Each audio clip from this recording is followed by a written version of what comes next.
আলো ছাড়া থাকতে পারি না, অক্সিজেন ছাড়া আমরা বাঁচতে পারি না। আল্লাহু আকবার। কিছুদিন আগে এত গরম গেল, আমরা সহ্য করতে পারি না। কথা কান ঠিক কিনা? ওই কবরে কিন্তু তোমার এসিও দেবে না, বাল্বও দেবে না, লাইটের ব্যবস্থা থাকবে না, ফ্যানেরও কোনো ব্যবস্থা থাকবে না, কিছুই থাকবে না, সব কিছু অন্ধকার। এমন একটা কবরের ভিতর রেখে আসবে তোমার আমার ছেলে সন্তানেরা, তোমার আমার আত্মীয় স্বজনেরা, আর কেউ কোনোদিন খবর নেবে না। দু একদিন পর্যন্ত কান্নাকাটি করে সব বইলা যাবে, আর কিছু মনে রাখবে না। তোমার আমার কিন্তু হাজার হাজার বছর পর্যন্ত ওই কবরস্থানে অপেক্ষা করতে হবে। কথা কান ঠিক কিনা? আসসালামু আলাইকুম ওয়া রাহমাতুল্লাহি ওয়া বারাকাতুহু।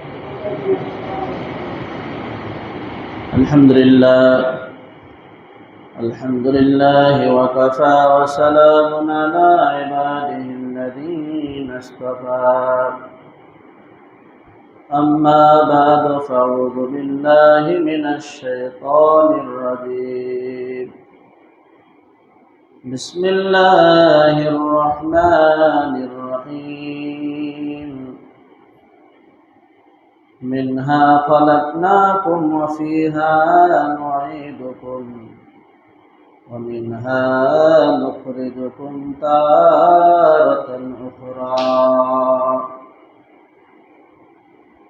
وقال النبي صلى الله عليه وسلم: القبر رياض الجنة أو حفرة من حفر النار. दुनिया हम सब मुसाफिर है, वही आखिर ठिकाना, कोई आगे रवाना है, कोई पीछे रवाना. اللهم صل على سيدنا ونبينا وشفيعنا وحبيبنا ومولانا محمد صلى الله عليه وعلى آله وأصحابه وبارك وسلم. আলহামদুলিল্লাহ, আল্লাহ তাবারক ওয়া তাআলার দরবারে লাখ কোটি শুকর ও সুজুদ যে রব্বে কারীম আপনাকে আমাকে দুনিয়ার সমস্ত ঝামেলা থেকে ফারেক করে জুমার নামাজ আদায় করার উদ্দেশ্যে মালিকের ঘরে আসার মতো বসার মতো তৌফিক দান করছে। সে মহান সত্তার দরবারে অন্তরের স্থল থেকে কালিমাত শুকরিয়া আদায় করি, বলি আলহামদুলিল্লাহ। আমি পবিত্র কালামুল্লাহ শুরু থেকে সূরাতুত তাহার 55 নম্বর আয়াতে কালিমা আপনাদের খিদমতে বরকতের নিয়াতে তেলাওয়াত করছি। বিশ্বনবী জনাবে মুহাম্মদুর রাসূলুল্লাহ সাল্লাল্লাহু আলাইহি ওয়াসাল্লাম অসংখ্য অগণিত হাদিসের ভিতর থেকে একটা হাদিস তাই হায়াতকে এবং হাদিসকে সামনে রেখে নিজের ফায়দার জন্য, জাতির ফায়দার জন্য কিছু কথা বলতে থাকা, শুনতে থাকা। আল্লাহ তাআলা যেন সকল ভাইদেরকে কথার উপর আমল করার তৌফিক দান করে বলেন আমিন। আল্লাহ রাসূল সাল্লাল্লাহু আলাইহি ওয়াসাল্লাম সাহাবীদেরকে নিয়ে একটা মজলিসের ভিতর বসছেন এবং বলছেন, হে আমার সাহাবীরা, আমি কিছু কথা বলবো, এই কথা যদি তোমরা না বোঝো তাহলে তোমরা প্রশ্ন করবা, আমি রাসূল তোমাদেরকে বুঝিয়ে দেব। আল্লাহ রাসূল সাল্লাল্লাহু আলাইহি ওয়াসাল্লাম উপমা দিয়ে বুঝাইতেছিলেন যে এক আগন্তুক, এক পথিক সফরের জন্য বের হয়েছে। সফরে গন্তব্য যাইতে টাইম লাগবে 1 মাস। কয়দিন? 1 মাস। কিন্তু 15 দিন যাওয়ার পরে, অতিক্রম করার পরে সফরের পানিও শেষ, খাবারও শেষ, সব কিছু শেষ হয়ে গেছে। গেছে কোথায়? মাঝপথে। এখন পর্যন্ত গন্তব্য পৌঁছাইতে আরো 15 দিন লাগবে। যদি পিছে ব্যাক করে তাও 15 দিন লাগবে। কথা বলেন ঠিক কিনা? খাবারও নাই, পানিও নাই। খাবার না খাইয়ে বাঁচা যায়, কিন্তু পানি না খাইয়ে তো বাঁচা। বলো তো সাহাবীরা, এই লোকটা এখন কি করবে? তো ইয়া রাসূলুল্লাহ, ইয়া হাবিবাল্লাহ, ধারে কাছে কোথাও পানি পাওয়া যায় কিনা এটা সে সংগ্রহ করবে, পানি তালাশ করবে, খুঁজবে। যদি পায় তো পানি ওখান থেকে উঠাইয়া সে ব্যবহার করবে, সে খাবে। আল্লাহ রাসূল বলল যে ওই পথিক, ওই আগন্তুক সেই পানি তালাশের জন্য কূপ খুঁজতে থাকলো। হঠাৎ একটা কূপের ভিতর পানি পাইয়াও গেল। পেয়ে গেছে, পানি পেয়ে গেছে। কূপ এখন অনেক গভীর। এই কূপ থেকে পানি উঠাইতে হইলে যে কোনো একটা জিনিস, যে কোনো একটা পথ অবলম্বন করতে হবে, নচেত পানি উঠান যাবে না। উনি চিন্তা করলো, এই পথিক চিন্তা করলো যে বড় একটা শিকড় সিঁড়ি, গাছের বড় শিকড়, এইটা একটা ডালে বাইন্দা ওই কূপের ভিতর নাইমা পানি তুললো। লোকটা তাই করলো। কি করলো? বড় একটা শিকড় ছিঁড়লো, সিরা ওই গাছের ডালে বাইন্দা ওই শিকড় বাইয়া বাইয়া পানির নিচে নামতেছে। যখন দেখি পানির কাছাকাছি চলে গেছে, পানির উপর দেখে একটা জাতি সাপ। কি সাপ দেখে? তো এই সাপ দেখা এখন তো পানি আনতে গেলে জীবন শেষ। এখন কি হয়ে যাবে? জীবন শেষ হয়ে যাইবে। এখন চিন্তা করলো, এক জীবন বাঁচাইতে যায় তো আর এক জীবন নষ্ট করা যায় না, অর্থাৎ আমি এখন উপরে উঠি। উপরে কিছুক্ষণ ওঠার পরে দেখে যে গর্তের মুখে একটা বাঘ বসে রয়েছে। কি বসে রয়েছে? হ্যাঁ আমার সাহাবীরা, বলো তো এই লোকটা এখন কি করবে? নিচে সাপ, উপরে বাঘ, পালানোর কোনো রাস্তা আছে? দ্বিতীয় কোনো রাস্তা খোলা নাই। এই লোকটা ওই রশি ধইরা খুব মজবুত আকারে বসে রইল আর অপেক্ষা থাকতে থাকলো যত সময় পর্যন্ত বাঘ গর্তের মুখ থেকে না সরবে তত সময় পর্যন্ত উপরে উঠতে পারবে না। কথা বলেন ঠিক কি? হঠাৎ উপরের দিক তাকায় দেখে যে একটা সাদা ইঁদুর আর একটা কালো ইঁদুর, এই দুইটা এসে ওই রশি কাটতেছে। কি করতেছে? সাদা ইঁদুর যখন রশি কাটে তখন কালো ইঁদুর বইসা থাকে, আবার কালো ইঁদুর যখন রশি কাটে তখন সাদা ইঁদুর বইসা থাকে। হে আমার সাহাবীরা, এখন বলো তো লোকটার কি অবস্থা হবে? লোকটা কি আর বাঁচতে পারবে? এই লোকটার মৃত্যুর সময় আছে এতটুক যতটুক সময় ওই শিকড় কাটতে বাকি আছে। কথা বলেন ঠিক কিনা? শিকড় কাটা শেষ, অটোমেটিক তার মৃত্যু হয়ে যাবে। মৃত্যুর থেকে কেউ বাঁচাইতে পারবে না। নিচে সাপ, উপরে বাঘ, বাঁচার কোনো রাস্তা নাই। আল্লাহ রাসূল সাল্লাল্লাহু আলাইহি ওয়াসাল্লাম বলতে, হ্যাঁ আমার সাহাবীরা, এটা একটা উপমা দিয়ে আমি তোমাদেরকে বুঝাইলাম। ওই যে গর্ত, এই গর্তটা হলো পৃথিবী। এই গর্তটা কি? এই গর্তটা হলো পৃথিবী। ওই যে সাপ, ওটা হলো কবর। আর ওই যে বাঘটা দেখতেছো, ওইটা হলো আজরাইল। ওইটা কি? ওইটা মালাকুল মউত তোমার পিছের দিকে ধাইতেছে, পিছের দিকে ধাইতেছে। যে কোনো সময় মালিকের হুকুম হয়ে যাবে, ইদা জাজালুহুম লা ইস্তাখিরুনা সাআতা ওয়া লা ইস্তাকদিমুন। সাথে সাথে আজরাইল আইসা যাবে, এক সেকেন্ড তোমার জন্য লেট করবে না, এক সেকেন্ড আগেও তোমার বাড়ি আসবে না। কথা বলেন ঠিক? ওই যে ইঁদুরের কথা বললাম, এটা কি তোমরা বলছো? যেটা সাদা ইঁদুর, এইটা হলো দিন। দিন যখন আসে তখন রাতের ইঁদুর বসে থাকে, দিন ওইভাবে দিনে আস্তে আস্তে লতাটা কাটতেই থাকে। আর রাত যখন আসে তখন সাদা ইঁদুর বসে থাকে, ওই কালো ইঁদুরটা ওই রশি কাটতে থাকে। কথা বলেন ঠিক? আমি যে রশির কথা বললাম, এটা দিয়ে কি তোমরা কিছু বুঝছো? এই রশিটা হলো মানুষের হায়াত। এই রশিটা কি? মানুষের হায়াত। যার হায়াত যত বেশি তার রশিটা তত মোটা। যার হায়াত যত বেশি তার রশিটা যত মোটা, আর যার হায়াত কম তার রশিটা চিকন। কথা বলেন ঠিক কিনা? এই জন্য মৃত্যুর হাত থেকে আমরা কেউ বাঁচতে পারবো না। কথা বলেন ঠিক কিনা? আল্লাহ তাআলা বলেন, মিনহা খলাকনাকুম ওয়া ফিহা নুঈদুকুম ওয়া মিনহা নুখরিজুকুম তারাতান উখরা। মানুষ কিসের এত অহংকারী করো, কিসের এত বাহাদুরি করো? আল্লাহ তাআলা তোমাদেরকে মাটির দ্বারা বানাইছে। কথা গান ঠিক কিনা? আবার এই মাটিতে আল্লাহ তাআলা মৃত্যুর পরে রাখবেন। এরপরে মৃত্যুর পরে আবার এখান থেকে পুনরায় জীবিত হইতে হইবে। 60 বছর, 70 বছর, 80 বছরের জিন্দেগি, এই হায়াতের হিসাব আমার মালিকের কাছে পেশ করতে হবে। কথা বলেন ঠিক কিনা? তুমি কি মনে করছো তুমি যত বড় শিল্পপতি হও না কেন, এখন যদি তুমি মারা যাও 1 লাখ টাকা দিয়ে তোমার জন্য কাফনের কাপড় আনবে না? তোমার জন্য কাফনের কাপড় ওইটা না হবে যেটা কম দাম। কথা বলেন ঠিক কিনা? তুমি যত বড়ই ধনী হও না কেন, তোমার গোসলের জন্য 20 টাকার এক কান কসকো সাবান ব্যবহার করবে। বড়ই পাতা আর গরম পানি দিয়া তোমার শেষ গোসল দিয়া বছরে টানায়া জানাজার নামাজ পড়ায় কবরে রাইখা দেবে। কথা বলেন ঠিক কিনা? ওই কবর এমন এক জায়গা দোস্ত, ওই কবরের চিন্তা করতে করতে আল্লাহু আকবার, নবী আলাইহিস সালাতু ওয়াস সালাম বলতেছে অমুক সূরায় আমার চুল দাড়ি সব কিছু পাকাই হালাইছে। ওই কবরের চিন্তা করতে করতে নবী বলতেছে, নবী বয়ান করতেছে, সাহাবীরা বয়ান শুনতেছে। আল্লাহু আকবার, কবরের বয়ান। ওই কবর এমন একটা মুসিবতের জায়গা, এমন একটা ঘর, কবর অন্ধকার ঘর, সাপ বিচ্ছু পোকামাকড়ের ঘর। আল্লাহ রাসূল বলতেছে, হ্যাঁ আমার সাহাবীরা, ওই কবরে যাওয়ার আগে কবরের সামানা জোগাড় কইরা নিয়ে যাও, কবরে বাতি নিয়ে যাও। সাহাবীরা বলতেছে, ইয়া রাসূলুল্লাহ, ইয়া হাবিবাল্লাহ, আমরা কি দুনিয়ার কোন আলো নিয়ে যাব? কয় না, দুনিয়ার কোন আলো এখানে চলবে না, ওখানে লাগবে কোরআনের আলো লাগবে।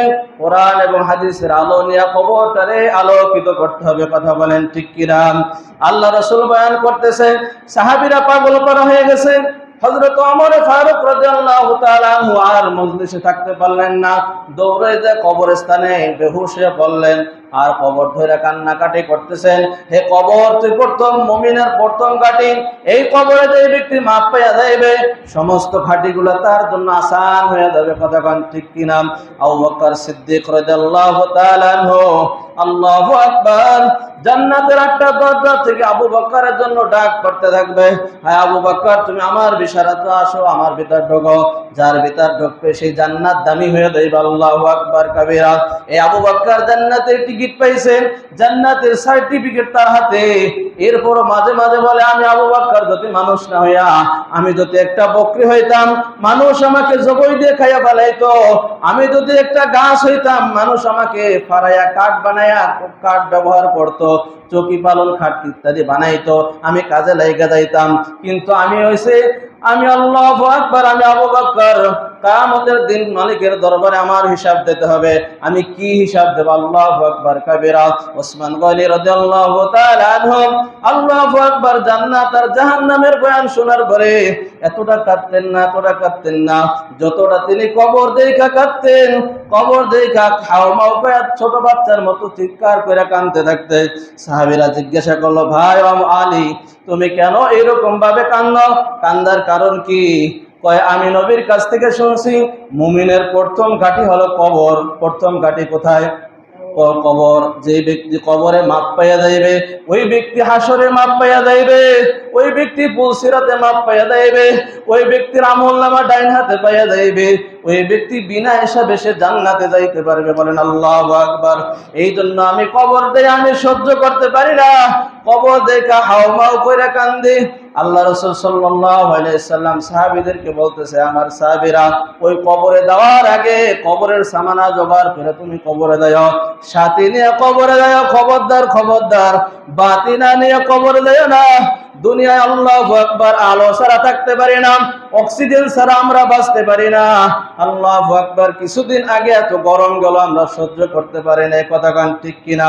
ওই কবরে কিন্তু তোমার এসিও দেবে না, বাল্বও দেবে না, লাইটের ব্যবস্থা থাকবে না, ফ্যানেরও কোনো ব্যবস্থা থাকবে না, কিছুই থাকবে না, সব কিছু অন্ধকার। এমন একটা কবরের ভিতর রেখে আসবে তোমার আমার ছেলে সন্তানেরা, তোমার আমার আত্মীয় স্বজনেরা, আর কেউ কোনোদিন খবর নেবে না। 2-1 দিন পর্যন্ত কান্নাকাটি করে সব বইলা যাবে, আর কিছু মনে রাখবে না। তোমার আমার কিন্তু হাজার বছর পর্যন্ত ওই কবরস্থানে অপেক্ষা করতে হবে। কথা কান ঠিক কিনা? এই জন্য মেরে দোস্ত বুজুর্গ, ও যুবক, তুমি কার জন্য পাগল হইছো? কার জন্য পাগল হইছো? কিভাবে টাকার পিছে লাগছো তুমি? খবরদার, তুমি কি চিন্তা করছো তুমি যে মারা গেলে তোমার কি অবস্থা হবে? তুমি যে বাইক চালাইতেছো, ওই বাইকের চাবি বাইকের জায়গা থাকবে, তোমার বেডরুমে থাকবে, সব কিছু ফালানো থাকবে, মাঝখানে তুমি যুবক থাকবা না। কথা গান ঠিক কিনা? আল্লাহ রাসূল সাল্লাল্লাহু আলাইহি সাল্লাম আল্লাহ রসুল সাহাবীরা বলতেছে, ইয়া রাসূলুল্লাহ, ইয়া হাবিবাল্লাহ, কবরে কি আলো নিয়ে দেব? কবরে কোরআনের আলো নিয়ে দিতে হবে, যে কোরআনের আলো তোমাকে জান্নাত পর্যন্ত পৌঁছে দেবে। বলেন সুবহানাল্লাহ।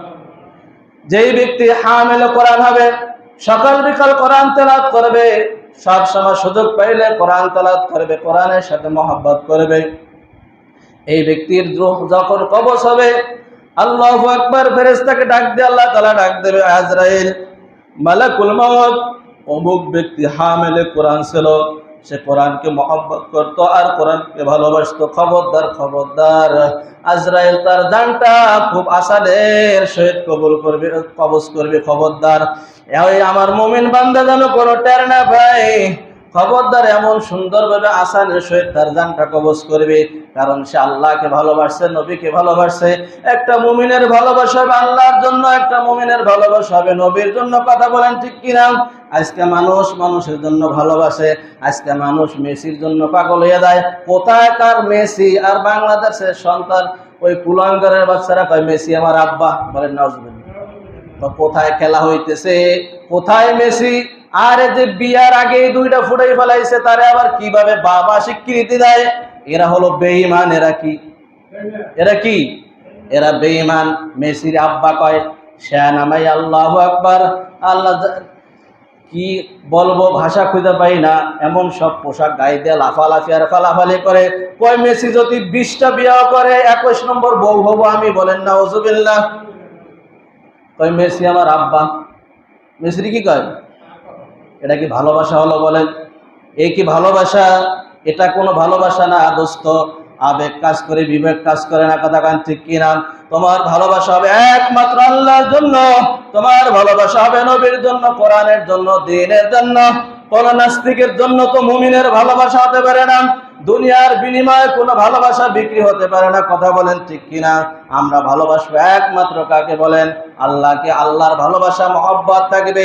এই মানুষের জানটা যখন কবজের সময় হয়ে যাবে, হাদিসে পাকের ভিতর আসছে, আল্লাহ রাসূল বলতেছে, আল্লাহু আকবার, হযরত মালাকুল মউত আজরাইল আলাইহিস সালাতু ওয়াস সালাম এমন একটা সুন্দর পোশাক পরে ওই ব্যক্তির সামনে আসবে, এই ব্যক্তি আজরাইলকে দেখে হাসতে থাকবে। বলেন সুবহানাল্লাহ।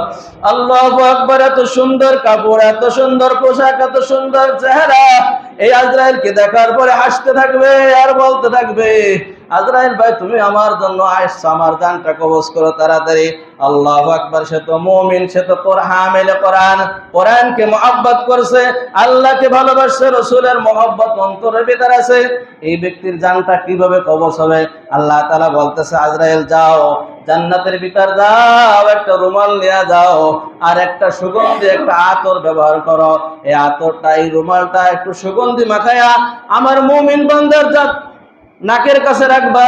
সুগন্ধি যখন মানুষ লাগায় তখন টান মারে। কথা কান ঠিক কিনা? দিয়া কি করে? টান মারে। ঘেরান কিরকম ভাবে এটা চেক করে, ঘেরান ভালো না খারাপ। কথা কান ঠিক কিনা?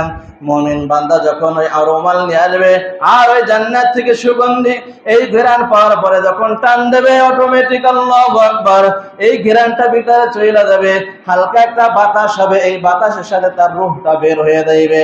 রূহ যখন বের হয়ে যাবে, আল্লাহু আকবার, আল্লাহু আকবার, আজরাইল আলাইহিস সালাতু ওয়াস সালাম এইটা একটা কাপড়ে পেঁচাইয়া আল্লাহু আকবার ইল্লিনে নিয়ে যাবেন। বলবেন, ওই রূহকে ডাক দিয়ে বলতেছে, কেন ভয় পাইতেছো, কেন চিন্তা করতেছো? ভয়ের কোনো কারণ নাই, চিন্তার কোনো কারণ নাই। ইয়া আইয়াতুহান নাফসুল মুতমাইন্নাহ, হে নফসে মুতমাইন্নাহ, ইরজিই, বের হয়ে আসো। কেন ভয় পাইতেছো, কেন চিন্তা করতেছো? একটা রূহ যখন একটা মানুষের শরীরে থাকে 70-80 বছর পর্যন্ত এই রূহর এই খেসার ভিতরে একটা রূহ থাকে। কথা কান ঠিক কিনা? এই রূহটা থাকতে থাকতে সমস্ত অঙ্গ প্রত্যঙ্গের সাথে জড়িত হয়ে যায়, মিশা যায়। যেমন কোরবানির সময় আমরা একটা গরুকে যখন কোরবানি দিই, 8-10 জন মানুষ এমন ভাবে জাতা দিয়ে ধরে, এরপর রূহটা যখন বের হয়ে যায় তখন রাখতে পারে না। অনেক সময় গরু দৌড় দেয়। কথা বলেন ঠিক কিনা? একটা গরুর জান, একটা মানুষের জানও তো এরকম ভাবে। কথা বলেন ঠিক কিনা? একটা প্রাণী এরকম ভাবে কষ্ট পায়, মানুষ তো তার থেকে বেশি কষ্ট পায়। নবী বলতেছে, যখন বেঈমানের জানটা কবজ করা হয়, আজরাইল আলাইহিস সালাতু ওয়াস সালাম আসে, এমন ভয়ঙ্কর সূরা দেখা ওই রূহটা সমস্ত অঙ্গ প্রত্যঙ্গের ভিতর দৌড়াইতে থাকে। শরীরের ভিতরে একটা মানুষের 365টা জোড়া, কয়টা? 365টা জোড়ার ভিতর পলাইতে থাকে আর ভাগতে থাকে, প্রত্যেকটা পশমের গোড়ায় দেয়া লুকানোর চেষ্টা করে। ও যতই লুকাও কাজ তো আর বাঁচতে পারবে না, ওর সময় হয়ে গেছে। ইদা জা আজালুহুম লা ইস্তাখিরুনা সাআতাও ওয়া লা ইস্তাকদিমুন, মালিকের হুকুম হয়ে গেছে, আর 1 সেকেন্ড থাকা যাবে না এই সুন্দর দুনিয়ায়। কথা কোন ঠিক কিনা? আজরাইল এসে গেছে, জানটা অটোমেটিক কবজ কইরা ফেলাবে। আল্লাহু আকবার। এই বেঈমানকে যখন নাকি কবরের কাছে নিয়ে যায়, কবরে যখন নামে মানুষ, ওই বেঈমান তো সব কিছু দেখতে পারে। আল্লাহু আকবার। ঘুমের মতো স্বপ্নে সব কিছু দেখতে পারতেছে। এবার চিৎকার করে, আমার আত্মীয় স্বজন, হে আমার কলিজার টুকরা সন্তানেরা, তোরা আমাকে এই জায়গা রাখিস না, আমি এই জায়গা থাকতে পারবো না। এই জায়গা অন্ধকার, কবর, সাপ বিচ্ছু, পোকামাকড়ের ঘর, এই জায়গা আমি থাকতে পারবো না। এই চিৎকার দেয়। আল্লাহ রাসূল বলতেছে, এমন চিৎকার দেয়, সাহাবীরা বলে, ইয়া রাসূলুল্লাহ, ইয়া হাবিবাল্লাহ, ওই আওয়াজ কি আমরা শুনতে পারবো? ভাই আমার সাহাবীরা, তোমরা যদি আওয়াজ শুনতে পারো তাহলে কোনো মানুষকে দাফন করবে না, কোনো মানুষ কোনো চাকরি বাকরি ব্যবসা বাণিজ্য কিছুই করবে না, সব মানুষ পাগল হয়ে যাবে। এই জন্য এই আওয়াজ শুধু জিন আর ইনসান, জিন আর ফেরেশতারা শুনতে পারে, আর কেউ শুনতে পারে না। পশু পাখিতে শুনতে পারে, মানুষের আল্লাহ তাআলা শোনার ক্ষমতা দেয় নাই। আল্লাহু আকবার। পক্ষান্তরে যখন মুমিনের জানটা কবজ কইরা ফেলায়, ওই রূহটা তো আসার চায় না। ইয়া আইয়াতুন নাফসুল মুতমাইন্না, হে নফসে মুতমাইন্না, বের হ, ইরজিই, বের হয়ে আয়। কেন বের হবে না? ফাদখুলি ফি ইবাদি ওয়াদখুলি জান্নাতি, আয়, বের হয়ে যায়। তোর রব তো তোর উপর খুশি আছে, ভাগার চিন্তা করিস না, টেনশন করিস না, আয়, তোর রব তোর উপর খুশি আছে, বের হয়ে আয়। রূহটা বের হয়ে যাবে। মালাকুল মউত আজরাইল আলাইহিস সালাম তেনার ভিতর পেছায়া, আল্লাহু আকবার, এই রূহটাকে ইল্লিনে নিয়ে যাবে। বলেন সুবহানাল্লাহ। কবরে যখন জানাজার নামাজ কমপ্লিট হয়ে যাবে, গোসল কাফন দাফন সব শেষ হয়ে যাবে, আত্মীয় স্বজনরা জানাজার নামাজ পড়তেছে, সব কিন্তু ওই ব্যক্তি দেখতেছে। আল্লাহু আকবার। 4 জন মানুষ ঘাড়ে লইতেছে খাটিয়া, এ দোস্ত সব উনি দেখতেছে, স্বপ্নের মাধ্যমে সব কিছু দেখতেছে। কবরস্থানে নিয়ে যাইতেছে, আমাকে একটু পরে এমন জায়গা রাখবে, এই অন্ধকারের ঘর জীবনে কোনোদিন আমরা দেখি নাই। আল্লাহু আকবার। দুনিয়াতে আমরা যখন ঘুমাই, রাত্রে বেলা ডিম লাইট জ্বালাইয়ে ঘুমাই। কথা কান ঠিক কিনা? না জানি রাত্রে ভয় লাগে কিনা, সব কিছু আছে, এরপর ভয়ে ভয়ে একটা কাজ করে। কথা বলেন ঠিক কিনা? ওই মুমিন বান্দারে যখন কবরে রাইখা আসবে, মানুষ যখন ওইটা আসবে, আল্লাহু আকবার, ওই 2 জন মানুষ কবরে নামে কি নামে না? 2 জন মানুষ কবরে নামে। আল্লাহু আকবার। লাশটারে সুন্দরভাবে শোয়া দেয়। আল্লাহু আকবার। 2 জন যখন ওইটা আসে, তখনও কিন্তু ওই ব্যক্তি দেখে। কে দেখতেছে? ওই ব্যক্তি সব স্বপ্নের মাধ্যমে দেখতেছে। তো মুমিন বান্দা হইলে কিছুই বলে না, তার কোনো টেনশন নাই, তার রব তার উপর রাজি হয়ে গেছে। বলেন সুবহানাল্লাহ। আর রব যার উপর রাজি হয়, তার তো আর কোনো চিন্তা থাকে না। আর রব যদি রাজি না হয়, তার টেনশনের আর কোনো থাকে না। কথা বলেন ঠিক কিনা? তার টেনশন আরো বাড়তেই থাকে। কিভাবে আমি কবরে থাকবো? আল্লাহু আকবার, আল্লাহু আকবার। হাদিসের ভিতর 2 ব্যক্তির ঘটনা আসছে, যে এক ব্যক্তিকে যখন এই জান্নাতে কবরে ঢুকাই দেবে, কবরে যখন যাইবে, এমন একটা ঘুম দেবে, এক ঘুমে আল্লাহু আকবার 40,000 বছর পার হয়ে যাইবে। সুবহান। আর ওই কাফেররা যখন কবরে দেবে, এমন আযাব শুরু হয়ে যাইবে, আল্লাহু আকবার। ওই কাফের বলে যে, আর যেন কোনোদিন কিয়ামত না হয়। কি হয় না? আর যেন কিয়ামত না হয়, কবরে যে আযাব পাইতেছে এইটাই বড় ভালো, এরপরে আবার বড় শাস্তি এর দরকার নাই। আল্লাহ তাআলার কাছে দোয়া করতে থাকবে, হায় আল্লাহ, তুমি কিয়ামত দিও না, কিয়ামত সংগঠিত করিও না।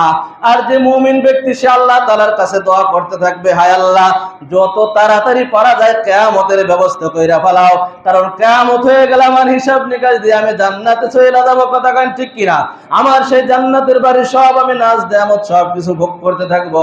একজনে দোয়া করে কিয়ামত যাতে না হয়, আর একজন দোয়া করে তাড়াতাড়ি যাতে কিয়ামত হয়। কথা কান ঠিক কিনা? ও যতই দোয়া করুক যে কিয়ামত হবে না, কিয়ামত তো অবশ্যই হবে। কিয়ামত টাইম মতো, সময় মতো কিয়ামত ঘটবে। কথা বলেন ঠিক কিনা? আল্লাহু আকবার। মুমিন বান্দাকে যখন কবরে রাখে, আল্লাহু আকবার, 2 হাদিসের ভিতরে আছে, দোস্ত খেয়াল করেন, এই দুনিয়া কিন্তু থাকার জায়গা না। যত বাহাদুরি করো, যত চেষ্টা করো, তোমার আমার চাইতে বড় বীর, বড় পলোয়ান, তারাও কিন্তু দুনিয়ায় থাকতে পারে নাই। কার সাথে গাদ্দারি করো? আফা হাসিবতুম আন্নামা খলাকনাকুম আবাসা, তুমি কি চিন্তা করছো মালিক তোমাকে বেহুদা বানায়া দুনিয়ায় ছাইরা দিয়েছে? মালিকের কোনো কাজ নাই, অবশ্যই মালিকের কাজ আছে। কথা বলেন ঠিক কিনা? মৃত্যুর মাধ্যমে কিন্তু আবার আল্লাহ তাআলার কাছে ফিরে যেতে হবে। ওই মুমিন বান্দাকে প্রশ্ন করার জন্য দুইজন ফেরেশতা আছে। কয়জন? বেঈমানকেও প্রশ্ন করার জন্য দুইজন ফেরেশতা কবরে আসে। কবরে যখন ওই ফেরেশতা আসে, ওই কোরআন যে হামিল কোরআন, কোরআনকে মহব্বত করছে, ওই কোরআন তার মাথার কাছে যাইয়া দাঁড়াই থাকে। বলেন সুবহানাল্লাহ। এবার ফেরেশতারা বলতেছে মার রব্বুকা, ওই ব্যক্তিরে জাগাইছে, তার ভিতরে আবার রূহ দেশে, আবার সে জীবিত হয়ে গেছে। এবার ওই ব্যক্তিকে বসাইছে কবরের সেই মুমিন বান্দাকে। এবার বলতেছে মার রব্বুকা মান দীনুকা মান নাবিয়ুকা, রবের পরিচয় দাও, দিনের পরিচয় দাও, নবীর পরিচয় দাও। তিনটা প্রশ্ন যখন করবে, আল্লাহু আকবার, চতুর্থ প্রশ্ন করবে এই কথাগুলো তুমি কোথায় পাইলা? ওই মুমিন ব্যক্তি বলবে সব আমি কোরআনে কারিমের ভিতরে পাইছি। বলেন আল্লাহু আকবার। ওই ব্যক্তির কবরটার কবর থাকবে না, ওই কবরটা জান্নাতের একটা টুকরা হয়ে যাবে। জান্নাতের সাথে তার কবরের সাথে যোগাযোগ হয়ে যাবে। জান্নাতের হাওয়া বাতাস তার কবরে বইতেই থাকবে। ওই অবস্থায় এমন একটা ঘুম দেবে, এমনকি কিয়ামত পর্যন্ত যখন ইসরাফিল ফুসিঙ্গায় ফুঁক দেবে তখন তার ঘুম ভাঙবে। ওই ব্যক্তি ডাক দিয়ে বলবে কি ব্যাপার, কে আমাকে ডাক দিল, কি হয়ে গেল, আমি তো কিছুই বুঝতে পারলাম না। বলবে কিয়ামত শুরু হয়ে গেছে। ওই ব্যক্তি কইল কই সেই কিয়ামত, আমি তো সেই কিয়ামতের অপেক্ষায় আছি। কথা বলেন ঠিক কিনা? ওই ব্যক্তি হাজার লক্ষ লক্ষ বছর কবরে ঘুমাবে, কিন্তু মনে হবে যে কেবল দুপুরে খানা খাইয়া কেবল কাইলুল্লাহর জন্য একটু ঘুমাইছে, আবার মানুষ ডাক দিয়েছে, আবার উঠে গেছে, কিন্তু লম্বা সময় চলে গেছে, তার কোনো হুঁশ নাই। কথা বলেন ঠিক কিনা? এবার কোরআন মাথার কাছে এসে বলবে তোমরা কে? আমরা মুআল্লিমুল মালায়েকা, আমরা আল্লাহর ফেরেশতা, আমরা এই মুদ্দারকে প্রশ্ন করার জন্য আসছি। রবের পরিচয়, দিনের পরিচয়, নবীর পরিচয় জানতে চাইছি। তোমরা ভাগো, এখান থেকে চলে যাও। আমি হলাম আল্লাহর বাণী, আল্লাহর কালাম, আল্লাহর জমানের কালাম। তোমরা চলে যাও। এই ব্যক্তি কত কষ্ট করেছে, গভীর রাতে ঘুম আরামের ঘুম হারাম কইরা তাহাজ্জুদ নামাজ পড়ছে, আল্লাহু আকবার, 5 বেলা কোরআনের সাথে সম্পর্ক রাখছে, কোরআন পড়ছে। আমি কোরআন তাকে ভুলি নাই। যত সময় পর্যন্ত আমি তাকে জান্নাতে না পৌঁছেই দেব, আমি তার থেকে আলাদা হব না। বলেন না সুবহানাল্লাহ। সে তো কোরআনের বাণী, আল্লাহর কথা, আর তারা তো ফেরেশতা, তার সাথে কোনো চান্স পাবে না, তারা চলে যাবে। কথা বলেন ঠিক কিনা? আল্লাহু আকবার। হাশরের ময়দান যখন কায়েম হয়ে যাবে, পুলসিরাতের পুল যখন পাড়ি দেবে, আল্লাহু আকবার, ডান হাতে যখন আমলনামা পাইবে, জান্নাত যখন পৌঁছে দেবে, এরপরে আমলনামা বলবে আমি তোমার এই পর্যন্ত দায়িত্ব নিয়েছিলাম। বলেন না সুবহানাল্লাহ। এই জন্য কোরআনের হামিল যে হবে, যে কোরআনকে ভালোবাসবে, আল্লাহু আকবার, এই কোরআন কিন্তু তোমাকে আমাকে ছাড়বে না। ও দোস্ত, 3 ব্যক্তি, 3 ভাই, ওই ভাই যখন অসুস্থ হয়ে পড়ছে তখন বড় ভাইয়ের কাছে সাহায্য চাইছে। ভাই আমি তো দুনিয়ায় থাকতে পারবো না, আমার সময় মনে হয় কাছাই আইছে, তুমি কি আমার একটু উপকার করতে পারবা? এবার বড় ভাই ডাক দিয়ে বলতেছে তোমার সাথে আমার ভাইয়ের সম্পর্ক আছে, এটাই ভালো, কিন্তু তোমার কোনো 4 আনার উপকার আমি করতে পারবো না। এমন ভাই আছে না নাই? হ্যাঁ, আছে না নাই সমাজে? আল্লাহু আকবার। বড় ভাই এই কথা শোনার পরে মনটা খারাপ হয়ে গেছে। কি হয়ে গেছে? যে বড় ভাইরে কত ভালোবাসছি, কত মহব্বত করছি, আজ আমার ভাই আমার 4 আনার উপকার করবে না, আজ আমার বড় বিপদ, এখন বিপদের সম্মুখীন হব আমি, এখন আমার উপকার করবে না। দেখি মন খারাপ নিয়ে মেজো ভাইয়ের কাছে গেছে। কার কাছে? ভাই আমার অবস্থা খুব খারাপ, আমি তো দুনিয়ার থেকে চলে যাব, ভাই তুমি কি আমার একটু উপকার করবা? তোমার সাথে আমার সম্পর্ক ছিল, ভালোই ছিল, তোমার এতটুকু উপকার আমি করতে পারি, শুধু কবর পর্যন্ত যাইতে পারি, আর তোমার কাছে আমি যাব না। কথা গান ঠিক কিনা? এবার ছোট ভাইয়ের কাছে আর কি যাবে? মন খারাপ না? বড় ভাই তো ওই কথা বললো, মন তো ভেঙে গেছে। কথা গান ঠিক কিনা?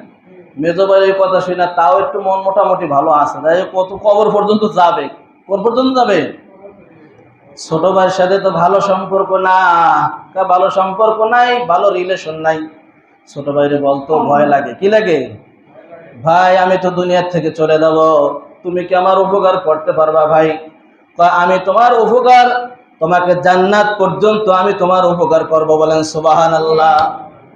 নবী বলতেছে হ্যাঁ আমার সাহাবীরা তোমরা কি 3 ভাইয়ের পরিচয় বুঝছো? কয় না ইয়া রাসূলুল্লাহ, ইয়া হাবিবাল্লাহ, বুঝি নাই। 3 ভাইকে একটু বুঝাইয়ে বলেন। কয় বড় ভাই হলো দুনিয়া, বড় ভাই হলো দুনিয়া যত টাকা ইনকাম করছে, টাকা মাল ধন সম্পদ যা কিছু সে জমা করছে, এই মৃত্যুর সময় সাথে সাথে সব ছিন্ন বিচ্ছিন্ন হয়ে যাবে। কথা কান ঠিক কিনা? 1 টাকার উপকারে আসবে না। আসবে? এমনকি বাপের জানাজা কোনো হয় নাই, কবরে লাশ রাখে নাই, এরপরে জমি জায়গা নিয়ে মারামারি হয়। আপনারা দেখছেন কি দেখেন নাই? হয় কি হয় না? আল্লাহু আকবার। মেজো ভাইকে কয় মেজো ভাই হলো ছেলে সন্তান আত্মীয় স্বজন, এরা শুধু কবর পর্যন্ত যাবে, এরপরে আর কেউ যাবে না। কয় ছোট ভাইকে কয় ছোট ভাই হলো জিন্দেগীর ছোট ছোট আমল গুলা, বলেন না সুবহানাল্লাহ। এই আমল ওই ব্যক্তির জান্নাত পর্যন্ত যাবেন, বলেন সুবহানাল্লাহ। এই জন্য আমরা ছোট ভাইরে ছাইরে দিছি। কি করছি? ছোট ভাইরে ছাইরে দিয়া বড় ভাইয়ের মাইজা ভাইরে জম্মের লাগাইছে। কথা বলেন ঠিক কিনা? যত পারে কাঁচা ফাঁসার ভিতর ঢুকাই দিয়ে কামা, জম্মের কামা। কথা কান ঠিক কিনা? আমাকে এলাকায় ছিল ফহম দাদা, আমি দাদা করে রাখতাম। কাঁচা এমন কাঁচা দিত, বিসি দুই সাইডে রেখে কাঁচা মারত। এমন কামাই করছে। কথা কান ঠিক কিনা? কি হয়েছে? কিছুই নিতে পারে না। যেই নাও সেই করবে। কথা বলেন ঠিক?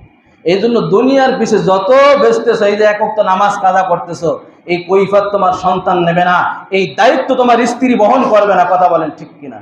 যে আমি আজকে ফজরের নামাজটা পড়লাম না, স্ত্রী এই যে গোনা এর কিছু পার্সেন্টেজ তুই নে, এত আমি সহ্য করতে পারবো না ওই কবরে, যা কোরআন হাদিসে যা আসছে। কথা বলেন ঠিক কিনা? বলবে 1 জাররা পরিমাণ নিতে আমি রাজি না। কথা বলেন ঠিক? খবরদার খবরদার, এই দুনিয়ার এই বড় ভাইরে আর মেজো ভাইরে ভালোবাসা লাভ নাই। ভালো যদি বাসতে হয়, নবী বলছে ছোট ভাইরে ভালোবাসো, আমল করা শুরু করো। আজকের থেকে ওয়াদা করো 5 ওয়াক্ত নামাজ পড়বো, হালাল খাবো, হারামের ধারে কাছে যাব না। 5 ওয়াক্ত নামাজ জিম্মাদারের সহিত আদায় করবো। 5 ওয়াক্ত নামাজ যে ব্যক্তি আদায় করে কবরে যাইতে পারবে, হালাল হালাম মাইরা চলবে, হারাম খাইবে না, না খাইয়ে থাকবে, হালাল খাবার খাইবে, ডাল ভাত খাইয়া জীবন যাপন করবে, ঈমান নিয়ে কবরে যাবে। কসম খোদার, ওই হালুয়া পোলাও খাইয়া যেই শান্তি না পাইছে, ওই ডাইল বাতির ভিতর সেই শান্তি। কথা বলেন ঠিক? আল্লাহ তাআলা হালাল রুজি বরকত করার তৌফিক দান করে। আমিন।